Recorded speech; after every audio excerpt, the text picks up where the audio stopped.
Greater Hyderabad municipal corporation పరిధిలో దళితులకు జరుగుతున్న రాజకీయ అన్యాయంపై తెలంగాణ దళిత ఐక్యవేదిక సమరశంఖం పూరించింది.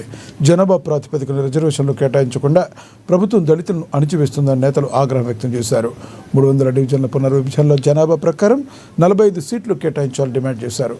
కేవలం 23 సీట్లు మాత్రమే కేటాయించడంపై దళిత ఐక్యవేదిక అసహనం వ్యక్తం చేసింది. త్వరలో కలెక్టర్, మున్సిపల్ కమిషనర్లకు వినతిపత్రం అందజేస్తామని, స్పందించకుంటే ఆందోళనలు తప్పవని హెచ్చరించారు. గతంలో 2011 జనాభా నిష్పత్తి ప్రకారం 14.7 ఆధారంగా దాదాపుగా మనకి 23 సీట్లు వచ్చినాయి.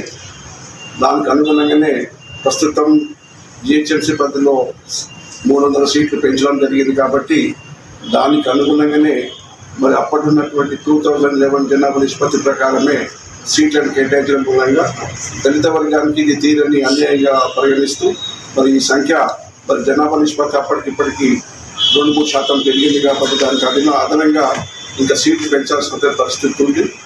ఇచ్చినటువంటి 2000 లెక్కల ఆధారంగానే ఎలక్షన్ పోతున్నటువంటి రాష్ట్ర ప్రభుత్వం ఇది ఇలాగే కొనసాగిస్తే దళితులకు పూర్తిగా అన్యాయం జరిగిందిగా భావిస్తున్నాం.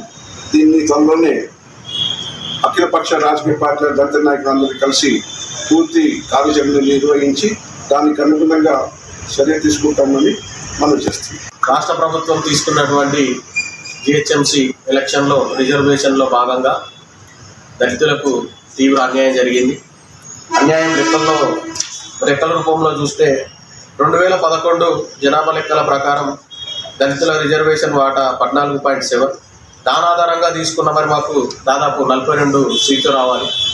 కానీ దాంట్లో సగంగా కుదించి 23 సీట్లు కేటాయించడం ఇది దళిత వర్గానికి తీవ్ర అన్యాయం చేసింది ప్రభుత్వం.